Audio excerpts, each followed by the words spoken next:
Hola amigos, ¿cómo están? Vamos a tener este espacio que se llama El SEO Humano y es un espacio donde voy a entrevistar a diferentes gerentes generales de empresas y tratar de ver al ser humano detrás del rol. Tratar de ver al ser humano, al ser espiritual detrás del rol, conocerlo, entenderlo, porque muchas veces cuando uno ve un SEO piensa que wow, esta persona, inalcanzable, pero vamos a ver que detrás de los gerentes generales también hay seres humanos con preocupaciones, con miedos, y la idea es conocer al ser humano detrás del rol y también conocer estrategias las cuales se usan para manejar el factor humano en sus organizaciones. Así que bienvenidos a este espacio. Bienvenido, Luis Felipe, gracias por aceptar esta invitación. Estamos empezando contigo. Y me parece que es el invitado ideal para empezar. Yo y Luis Felipe somos buenos amigos de mucho tiempo y bienvenido. Excelente, David. Muchísimas gracias por la invitación. La verdad que es un honor poder compartir este tiempo contigo y ojalá que podamos tener una conversación que nos inspire y nos dé alguna ruta para que toda la audiencia aprenda un poquito y vea los retos que enfrentamos de diversas posiciones que a veces nos toca ocupar. Gracias, Luis Felipe. Y primero, quizás cuéntanos un poquito de ti, dónde estudiaste, un poquito de tu experiencia y cómo llegaste a ser CEO de Interbank. Perfecto. Mira, yo, bueno, soy peruano, nací en Lima, estudié en el Colegio Santa María, luego, después de darme cuenta que no quería ser médico, decidí ser administrador de empresas, entré a la Universidad del Pacífico, 5 años maravillosos, donde conocí mucha gente, incluido a la que hoy es mi esposa. Luego de la Universidad del Pacífico, entré a trabajar a una compañía minera en un Perú diferente al de hoy, donde habían pocas inversiones, estamos hablando del año 92, 93, recién entrando a la época final del terrorismo en el país y un país con pocas oportunidades. Sin embargo, me enganché en una linda empresa, que es Minera Yanacocha, que comenzaba sus operaciones en ese momento y se llevó a convertir en la empresa minera de oro más grande de América Latina, ¿no? O sea que súper, súper contento de poder haber estado en los inicios, pero yo siempre tenía claro que quería salir a hacer una maestría en el extranjero. Entonces, después de 3 años de graduado, en el año 95 decidí aplicar para una maestría en el extranjero y me fui a New Hampshire, en TAC, Dartmouth College, una universidad muy bonita que me gustó mucho por el entorno, por el tamaño que tenía, por la especialización que tenía o que tiene en finanzas y en administración de empresas. Fueron también 2 años maravillosos. Y luego ya tocaba decidir qué iba a hacer después de mi MBA.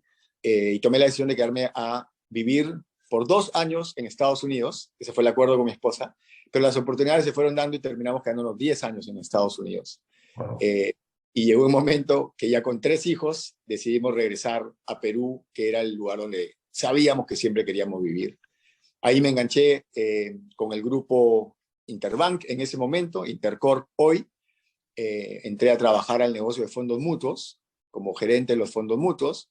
Luego pasé ya al banco a ver el negocio hipotecario. Luego vi banca personal. Y en el año 2011 se presentó la oportunidad de la gerencia general.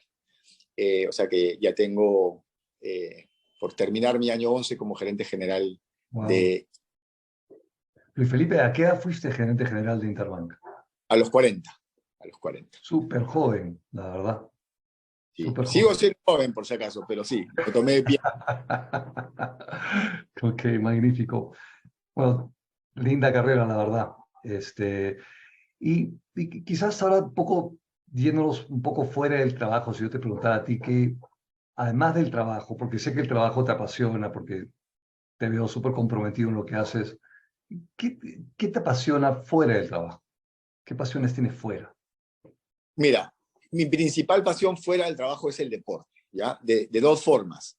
Hacerlo, o sea, me encanta hacer deporte, me gusta mucho hacer diferentes cosas. No soy bueno particularmente en ningún deporte, nunca he hecho nada sumamente competitivo. He jugado en algunos equipos, pero me gusta todo. Entonces yo he tenido mi etapa de futbolista, he tenido mi etapa de corredor, mi etapa de ciclista, ahora últimamente me he metido al esquí en agua, también esquío en nieve, entonces siempre tengo que estar haciendo algo. Y me gusta, pues, o sea, si me meto a hacer algo, trato de aprenderlo y hacerlo bien, ¿no? Que no a nivel competitivo, pero cuando jugaba fútbol siempre trataba de tener algún equipo con el que pueda jugar bastante, o sea, no solamente unas pichangas fines de semana. Cuando me metí a correr, me puse la meta, voy a hacer una maratón, ¿no? Entonces entrené un montón y corría un montón para poder cumplir con mi sueño de la maratón. Ahora que comencé a esquiar en agua, a raíz de la pandemia, de hecho, ¿no? Es algo que nunca había hecho y siempre me había llamado la atención. Bueno, me fue a Paracas por la pandemia un par de meses, ahí aprendí a esquiar y dije, no, tengo que hacerlo bien porque ya medio cincuentón, difícil, o sea, no golpearte, entonces me fui a una academia de esquí, ¿no? Para aprender más rápido, ¿no? Entonces, eso es lo que hago. Y me gustan deportes colectivos e individuales. Yo creo que tienen diferentes tipos de adrenalina el hacer cosas en equipo e individual. Entonces el deporte me encanta y de ahí lo otro que me encanta es ver mucho deporte. O sea, yo me veo todos los partidos de fútbol, casi de todos los campeonatos que puedo. Veo todos los campeonatos de tenis, veo toda la Fórmula 1. O sea, yo no veo muchas series, yo no veo muchas películas. Siempre estoy viendo deporte, me sé las historias de los deportistas, me sé las historias de los equipos, ¿no? Entonces el deporte en general me apasiona. Magnífico. Y veo que, o sea, tu lado competitivo, porque tú de hecho tienes un lado competitivo en los negocios, obviamente como CEO de Interbank estás compitiendo en un mercado financiero, ¿no? ¿De alguna manera crees tú que esa competitividad te lleva al deporte también en algo parecido, digamos? ¿Sientes que es un driver para ti? Sí, yo creo que es un driver y lo tangibilizo más cuando me pongo a pensar en la forma como armo mis equipos, ¿no? Y tú conoces a miembros de mis equipos, pero no todos, o sea, casi todos con los que trabajo directamente tienen una característica, competitividad deportiva también.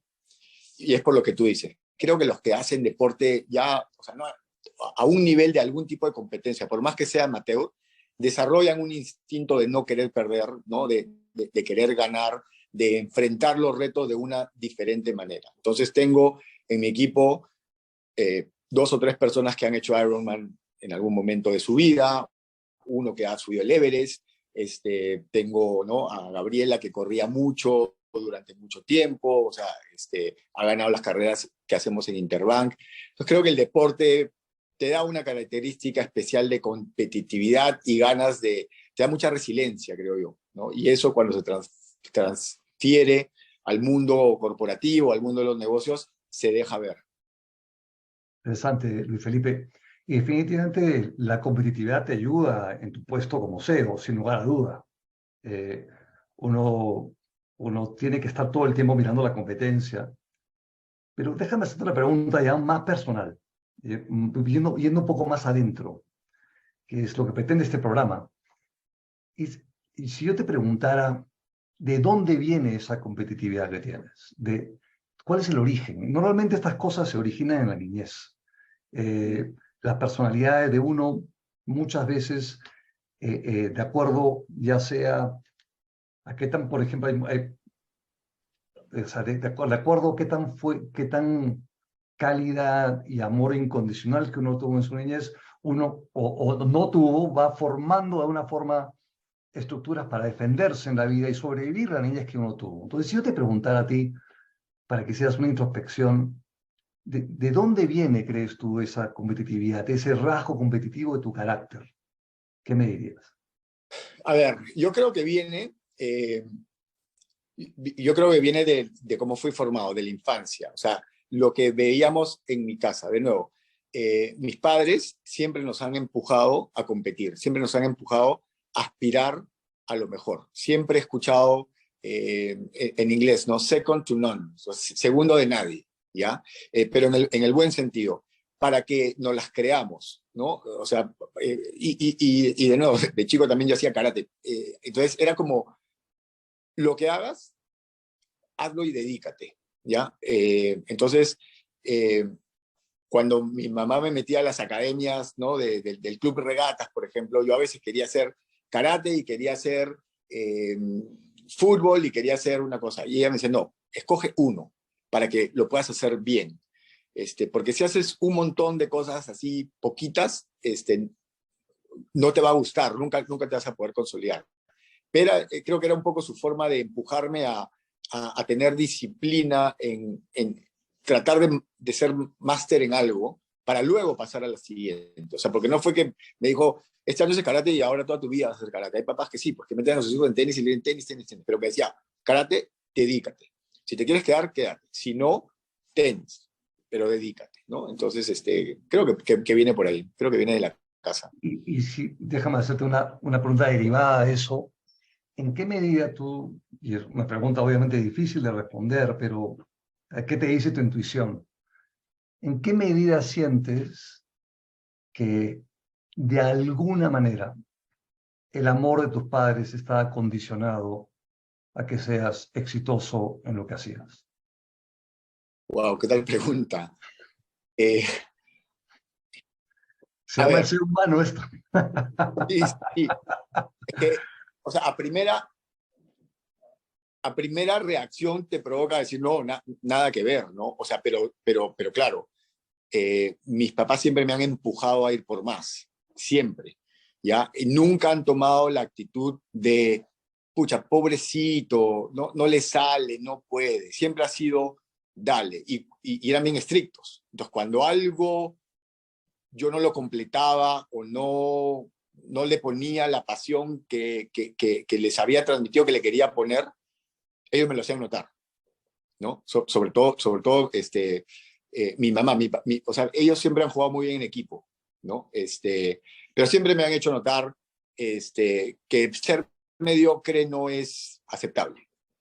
O sea, eso siempre ha estado bien presente. Entonces, yo no te digo que condicionaban su amor, pero claramente me empujaban mucho y cuando yo no hacía lo que me había comprometido a hacer, me lo hacían notar de alguna manera, ¿no? Entonces quizás eso ha ido formando también esta ganas de estar encima de las cosas, ¿no? Por supuesto, por supuesto. Y definitivamente te ha ayudado mucho. O sea, esa formación posiblemente le debes a tus padres estar donde estás en este momento, ¿no? Porque definitivamente eso te ha ayudado en la vida para llegar a donde estás. Pero pero todo tiene su yin y su yang, ¿no? Todo tiene su lado bueno y su lado oscuro. Entonces, si yo te preguntara, Luis Felipe, el lado oscuro de ser competitivo, o sea, ¿qué, ok, vemos el lado bueno sin lugar a duda y vemos que te ayuda un montón. Entonces, si tuvieras que reflexionar, y también la pregunta sigue siendo difícil, ¿cuál es el lado oscuro de ser competitivo? O sea, yo creo que el lado oscuro de ser competitivo es quizás a veces te pones una presión innecesaria. Creo que tienes que aprender eh, a manejar situaciones en las cuales los resultados no salen como tú te lo esperas, ¿no? Pero hasta que aprendes pasas por procesos de muchísimo estrés, de muchísima ansiedad. Y me ha pasado a mí, de hecho, en diversos momentos de mi vida, de mi carrera, es que no te gusta perder. Y eh, a veces perder es un tema de perspectivas también, ¿no? Entonces creo que eso es, ¿no? Que te puede generar demasiado estrés, esta sensación de competitividad quizá te crea murallas con otras personas que te ven de una manera que quizás tú no quisieras que te vean de esa manera, ¿no? Y, y, y si tú pudieras escoger, si pudieras realmente escoger tú, y no necesariamente es algo que podamos escoger, porque muchas veces la formación de niños nos marca una personalidad, pero si tú pudieras escoger eh, cambiar algo de ese aspecto, ¿lo cambiarías o lo dejarías tal cual, del aspecto competitivo? No, yo creo que lo mantendría, David, porque creo que me ha llevado a ser la persona que soy. Creo que sí me considero una persona exitosa, creo que he aprendido a manejar una serie de situaciones creo que es un proceso de aprendizaje importante que te permite ser una mejor persona.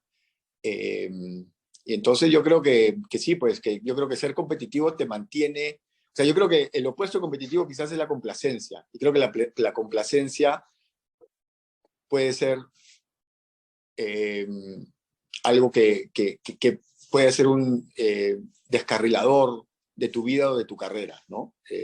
Entonces, Sí, sobre todo nos estás hablando de personas que tienen puestos altos como tú, sin lugar a duda.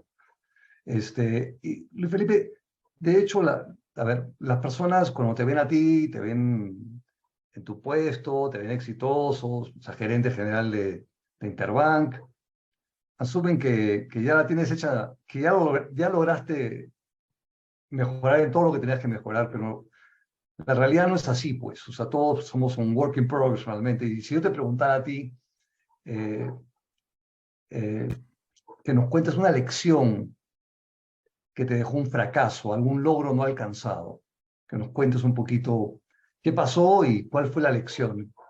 Porque realmente también los CEOs se equivocan. sí, sí.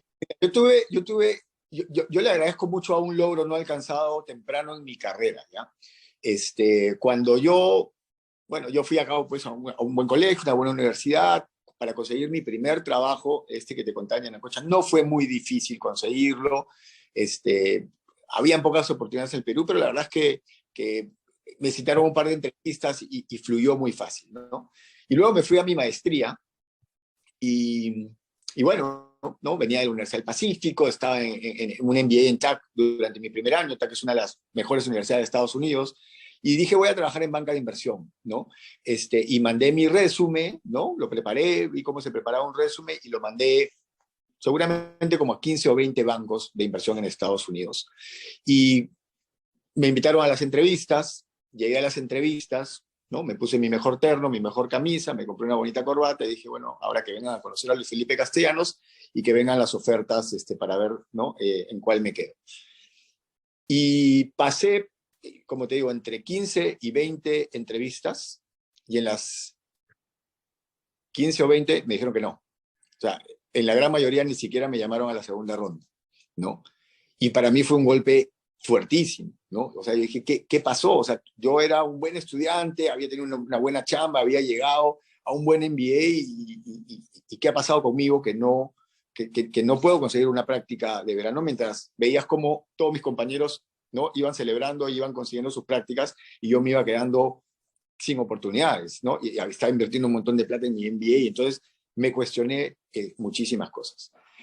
¿Qué aprendí? Que aprendí que tienes que ver qué partido estás jugando. Yo estaba jugando otro partido, estaba jugando el partido como se había manejado en el torneo local, si quieres. En internacional es diferente. Entendí que cuando tú llegabas a la entrevista para que te conozcan, ya era absolutamente tarde. Todo el networking que hay que hacer alrededor de una empresa, conocer a profundidad la empresa, conocer a los que te van a entrevistar, poder identificar, ¿no? Puntos de referencia dentro de la empresa, por qué te interesa. Todo eso se tenía que haber hecho mucho antes. Y yo, la verdad es que no me preocupé en entender ese juego, y me frustré muchísimo, me cuestioné de todo, ¿no? Y entonces aprendí dos cosas. Tienes que leer muy bien tu entorno, aprender bien qué partido estás jugando, sobre todo si estás en un entorno cambiante. Y luego resiliencia, ¿no? Porque seguí, y a los que ya me habían dicho que no, los volví a llamar y le dije, denme otra oportunidad, hasta que me salió una, y de ahí todo ya se comenzó a encaminar un poquito más. Para mí, full time, ya sabía lo que tenía que hacer, y lo hice, y me fue bien. Pero te puedo decir que ese periodo de tiempo donde muy rápido, entre 15 o 20 bancos me dijeron gracias, fue bien duro, fue bien duro para mí, ¿no?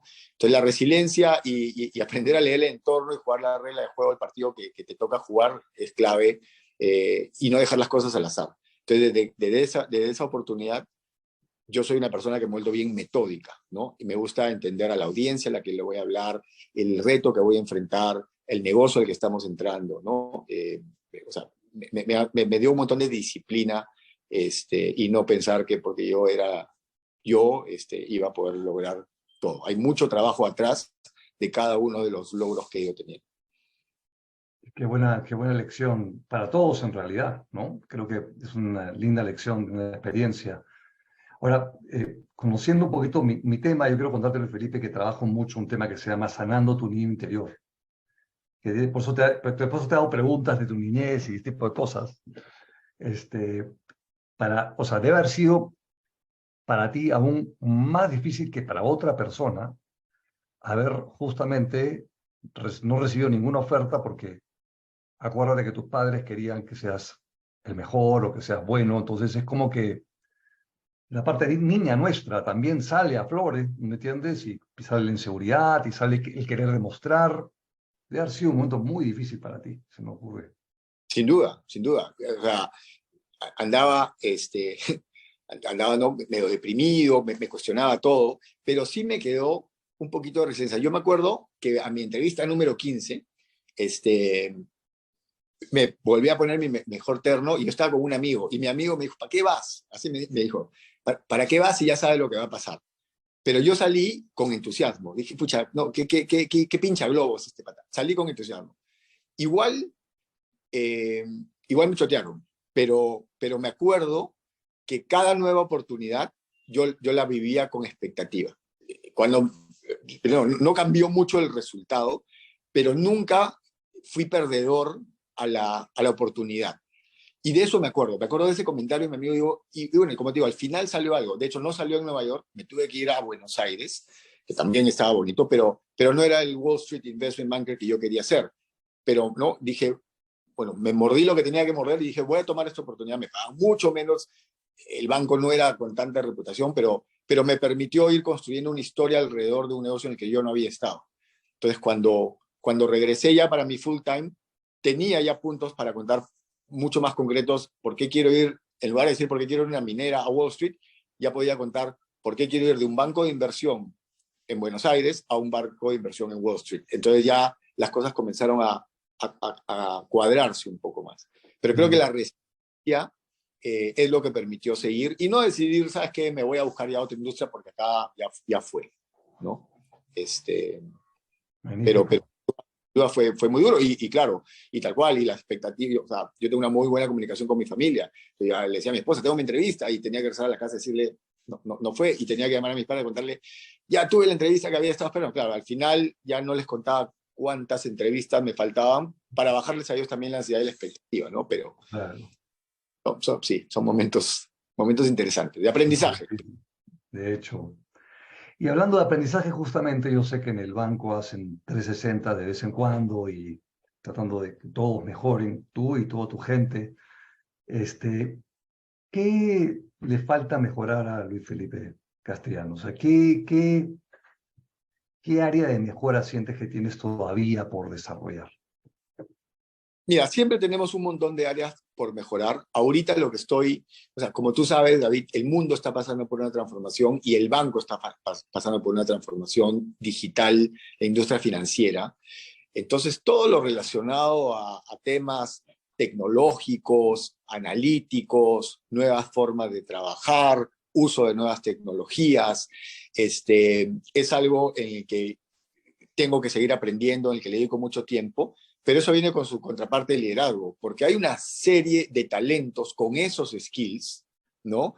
Que tienes que aprender también a comunicarte con ellos, a setear cómo se trabaja en una organización de ese tipo, mucho más moderna, con mucho menos hilos, con mucho más fluidez dentro de la organización, con otro tipo de incentivos, con otro tipo de ambiciones, ¿no? Ya no son pues los tradicionales financieros que casi sé qué carrera quieren seguir porque era muy parecida a la mía.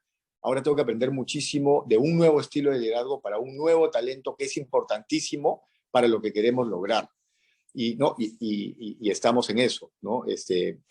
Saliendo fuera, mirando mucho, leyendo mucho, hablando con este tipo de empresas en otras latitudes para poder traer lo mejor hacia nuestra empresa y poder de esa manera traer al talento que necesitamos, porque eso es un tema de talento, no es un tema de dinero, inversiones o de comprar el mejor software, eso es una parte.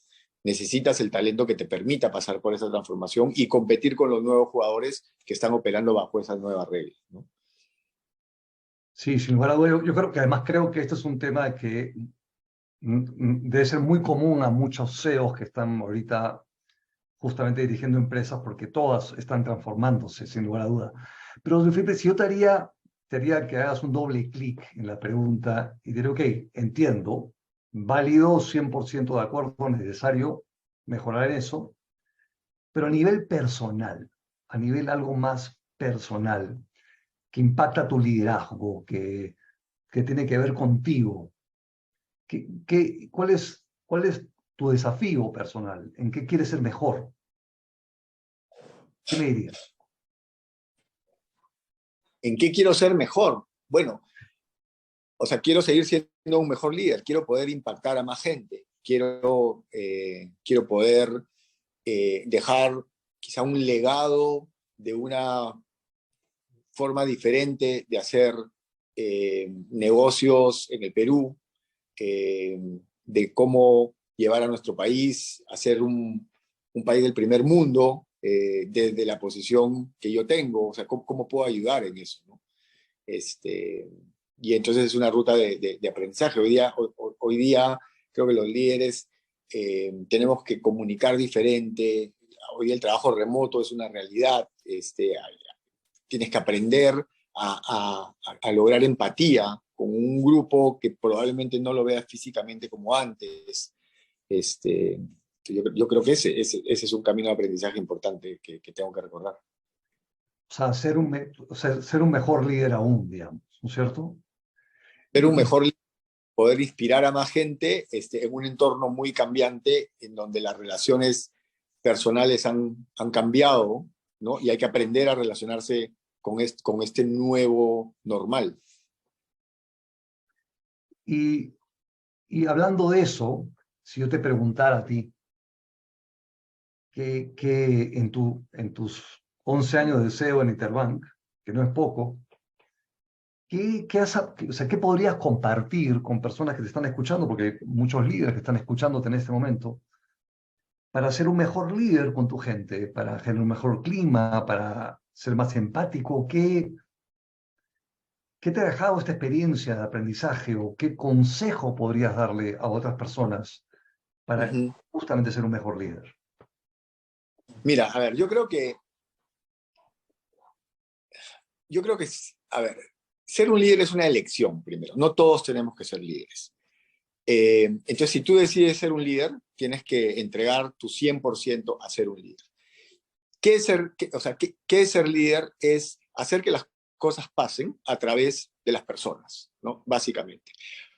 Para eso tienes que humanizarte mucho, tienes que ponerte mucho en la posición de las otras personas. Creo que un líder tiene que gastar mucho tiempo entendiendo a su equipo, y ponerse siempre, o sea, poner primero el factor humano para poder de esa manera lograr lo mejor de cada una de las personas con las que trabaja, que interactúa.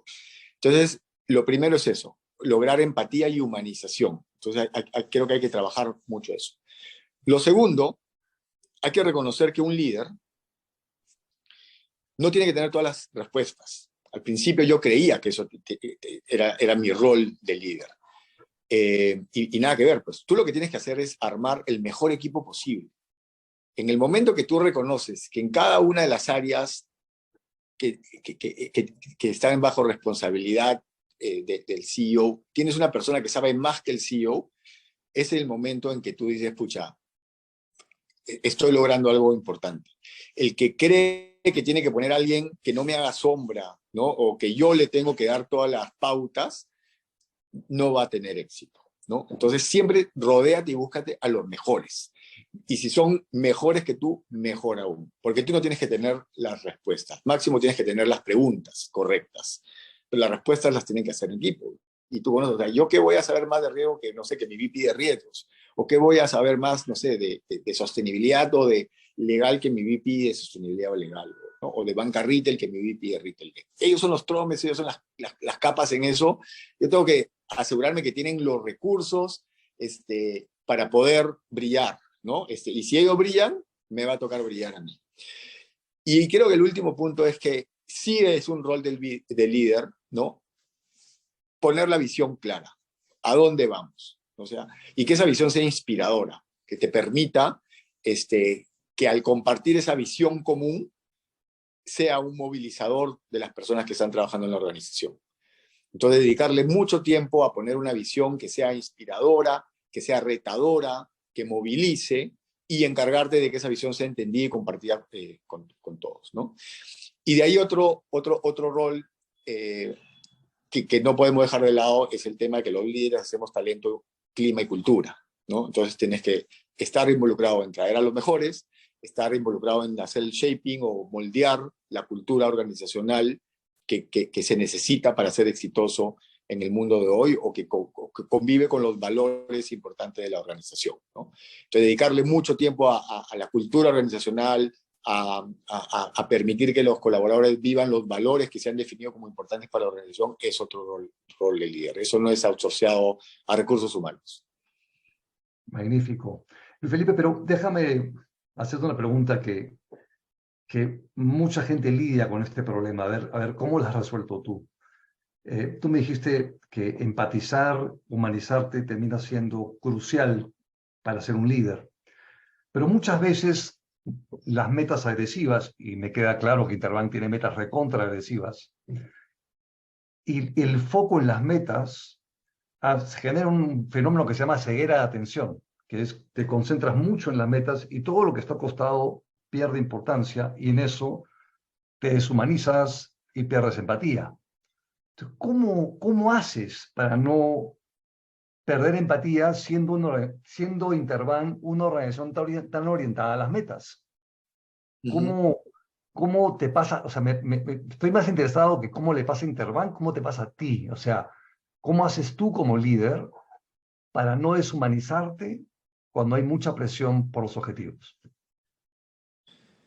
Pucha, yo creo que lo que tienes que hacer, David, es, a ver, o sea, en mi caso, ¿ya? Yo no opero con la meta a cualquier costo. O sea, la meta para nosotros es un norte y es una guía, ¿no? Y la miramos todos los días y nos comparamos con el mercado también. O sea, los resultados son importantes, pero no a cualquier costo, porque nosotros o sea, yo soy muy creyente en lo sostenible.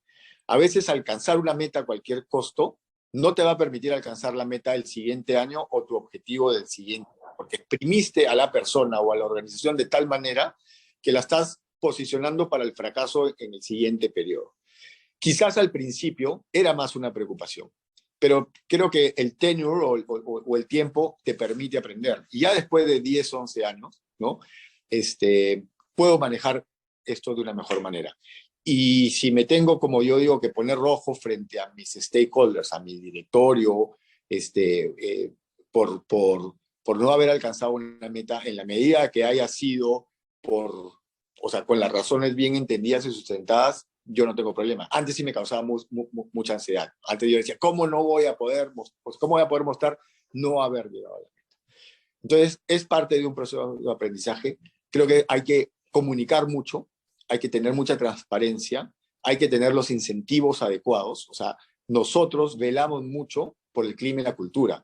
Para nosotros es tan importante alcanzar el objetivo comercial como lograr nuestros indicadores o nuestros objetivos de clima y cultura y de gestión con ética, ¿no? Entonces, todo te va creando un balance. Yo creo que no puede uno primar sobre el otro. Magnífico.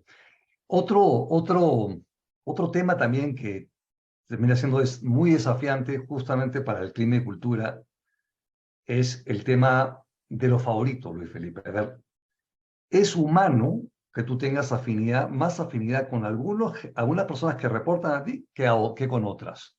De repente porque esas personas son más parecidas a ti, o porque de repente comparten intereses, de repente les encanta el deporte, o lo que sea. Pero uno tiende a tener más afinidad con unos que con otros.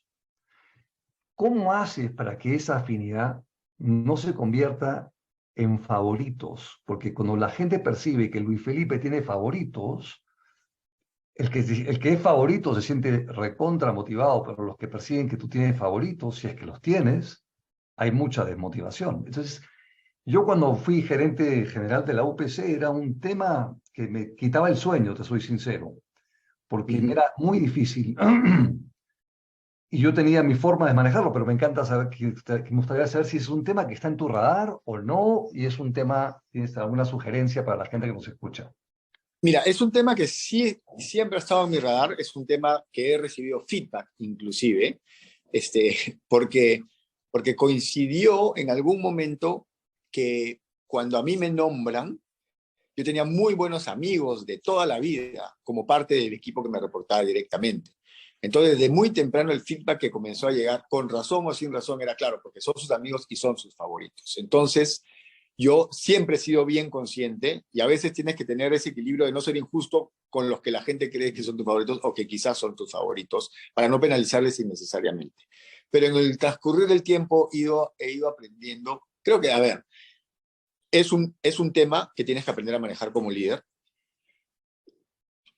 No solamente por eso, pero, o sea, a los líderes tú tienes que aprender que al líder lo miran todos. Siempre estás en observación, dentro y fuera de la organización. En el momento que eres consciente de eso, comienzas a manejar también tus relaciones, ¿no? De forma tal que prime los valores que tú quieres que primen en la organización. Entonces, si los valores que quieres que primen son horizontal, horizontalidad, transparencia, trabajo en equipo, meritocracia, ¿no? Tienes que ser mucho más consciente de que cada cosa que hagas tiene que apuntar hacia poder mostrar eso. Entonces, o sea, creo que es un tema de autoconciencia. Yo lo manejo siendo muy consciente de que cada cosa que yo diga, cada cosa que yo haga, tiene un impacto en percepción, ¿no? Y en acción. Entonces, a través de esa autoconciencia es que tengo que manejar este tipo de situaciones. Pero además, me encargo o sea, a ver, tiene que haber también buena vibra en el equipo, o sea, para tratar de reducir, o sea, no puede ser que tu equipo sea tan diferente que, que, que te sientas más cómodo pasando más tiempo con algunos. Creo que tienes que tú buscar los espacios comunes con cada uno, es como con tus hijos, si quieres, ¿no es cierto? No todos tus hijos son iguales y a todos les tienes que demostrar un cariño de cierta manera. Creo que con el equipo pasa lo mismo. Tú tienes que entender a cada uno de los colaboradores y desarrollar un nivel de confianza con cada uno que te permita, inclusive, que vengan y te digan, oye, me parece que estás favoreciendo, y te lo digan de cierta manera. Y yo he tenido conversaciones así como equipo. Hay gente que ha venido y me ha dicho, no me he sentido protegida por ti en la forma como encaraste esto.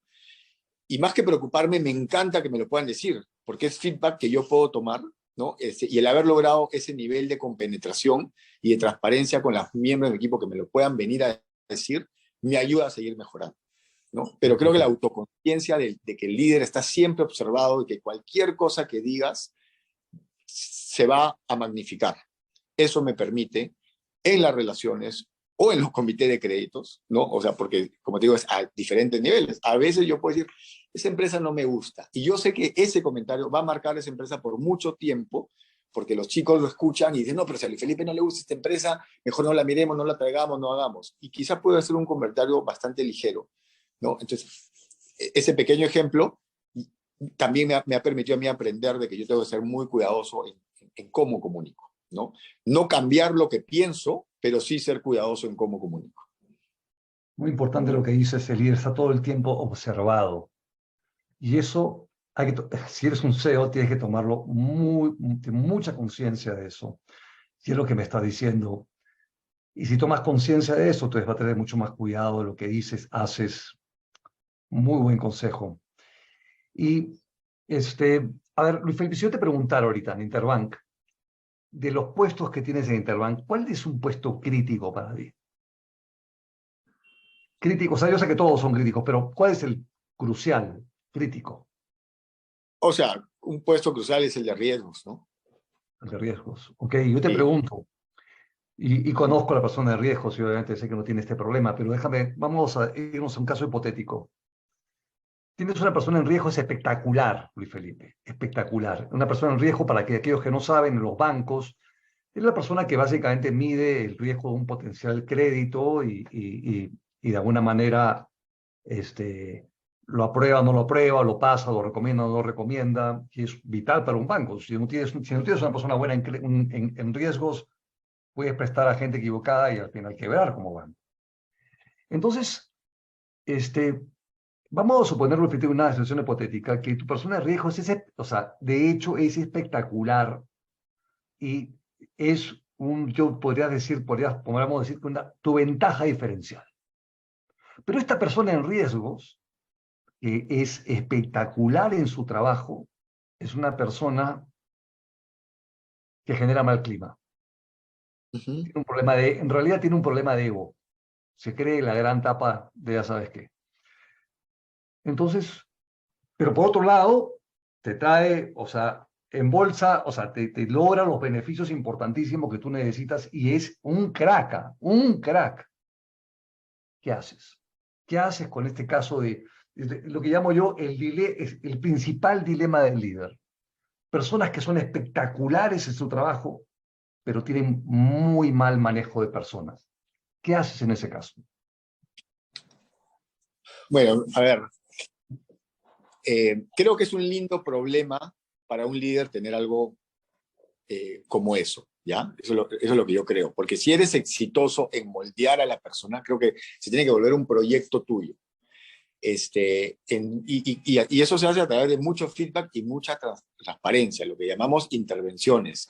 Y creo que eso se hace no solamente con percepciones, sino con temas bien puntuales. Y el feedback tiene que venir on the spot, ¿ya? Ves el momento, casi que paras la reunión y sales y conversas con la persona.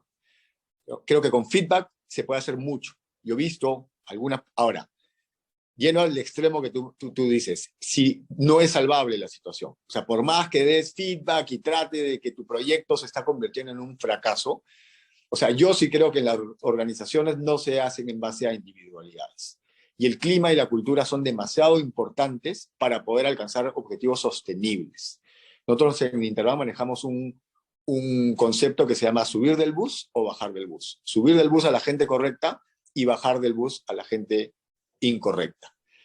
Entonces, si la persona no responde al feedback, si la persona está causando contaminación dentro de la cultura de la organización, a pesar de los resultados, creo que la solución que yo buscaría sería bajarla del bus y rearmar. O sea, nadie es indispensable, David. Eso, o sea, yo no soy indispensable y eso lo he aprendido en varias etapas, porque se ha ido gente muy buena del banco que hacía cosas increíbles y decíamos, ¿y ahora cómo vamos a hacer mañana? Y al final, si tú tienes un equipo, si tienes la visión, si tienes a las personas motivadas, ese hueco, tarde o temprano, esperemos que más temprano, se va a cubrir. Entonces, si alguien está enfrentando ese dilema, no se sientan rehenes por ese tema. Hay que manejarlo responsablemente, pero estoy seguro que es mejor para la organización y mejor para ti mismo como líder o tú, ¿no? La persona que esté liderando, el poder salir de una persona tóxica en la organización. No se paga tener una persona tóxica en la organización.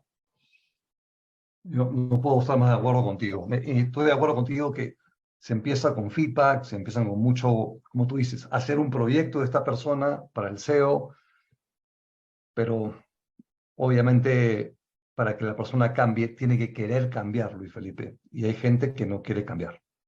Y Sí, entonces, eso es un momento donde ya tienes que tomar una decisión. de acuerdo. Clarísimo. Y quizás terminando, haciendo una pregunta final, nos están viendo muchos líderes. ¿Qué, qué consejo, aparte de lo que hemos hablado hoy, hemos dado muchísimos consejos, sin lugar a duda, qué consejo le darías a la gente que quiere ser un CEO como tú, que le interesa ser un CEO como tú? ¿Qué consejo le darías? A ver, el consejo es, como dije, ser líder es una elección. Para mí yo siempre digo eso. O sea, no todos tenemos que ser líderes. Tú puedes ser muy bueno técnicamente en algo y desarrollar una muy buena carrera y no tener que manejar equipos, ¿no? Porque al final el liderazgo es manejar equipos, como dije, hacer que las cosas pasen a través de la gente. Ahora, si decides ser un líder y ir por esa ruta, entrégate con todo, ¿no? ¿Y qué significa liderar? Es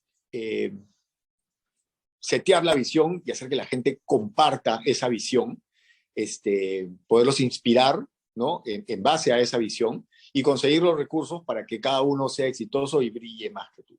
Entonces, el consejo es, yo cuando asumí mi rol de líder más importante, porque yo había sido líder de algunos equipos, ¿no?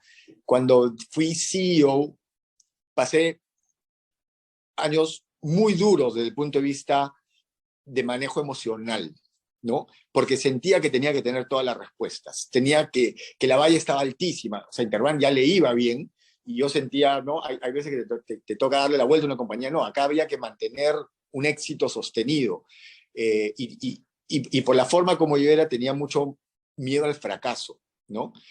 Y creo que el consejo que puedo dar es que está ok no saber, eh, está ok preguntar, está ok pedir ayuda, está ok no tener las respuestas. Eh, entonces yo creo que los líderes somos vulnerables y hay que reconocer nuestra vulnerabilidad, porque recién cuando reconocemos nuestra vulnerabilidad, nuestro equipo nos trata de ayudar, y no simplemente de ver como una persona lejana que me tiene que dar todas las respuestas. Entonces, si yo comenzara de nuevo, tomaría mucho más de la ayuda que había disponible para mí en ese momento. Pero quizás por ego, quizás por desconocimiento, quizás por mi competitividad, yo no quería mostrar flaqueza. Hoy, después de 10, 11 años de líder en Interbank, no tengo ningún problema en decir, no sé. No sé, pero si nos juntamos, lo podemos resolver. Si preguntamos a la gente correcta, si investigamos, lo podemos resolver. No tengo que tener todas las respuestas. Creo que eso te permite vivir mucho más contigo mismo, te permite alinear a la organización para ayudarte. Claro que hay momentos, o sea, no puede ser el siempre no sé, hay momentos que tienes que dar cierta dirección en base a las experiencias que has vivido, en base a la visión que has seteado. Pero cuando enfrentes un problema, no sientas que tienes que tener todas las respuestas. Eso a mí me ha ayudado muchísimo. Qué lindo consejo que tiene que ver con la esencia de este espacio, Luis Felipe, porque el consejo que nos estás dando a los CEOs, a los líderes, es sean vulnerables, no tengan miedo a ser vulnerables. Y yo quiero decirte que cuando un líder se muestra vulnerable, es el momento donde se acerca mucho más al equipo, se humaniza. Y obviamente, al hacerte vulnerable, le das una confianza a la gente que está trabajando contigo. Y cuando tú das confianza, recibes confianza. Así que es un consejo maravilloso y muchísimas gracias por darlo. Muchísimas gracias por esta entrevista maravillosa que sé que va a inspirar a muchos líderes que nos están escuchando. Gracias, Luis Felipe, por todo. No, David, muchas gracias por la invitación y nada, sigamos, que creo que mientras mejor nos vaya a todos los líderes y a todas las empresas en este país, vamos a ser un mejor país y yo creo que estamos todos en eso. Magnífico. Gracias, Luis Felipe.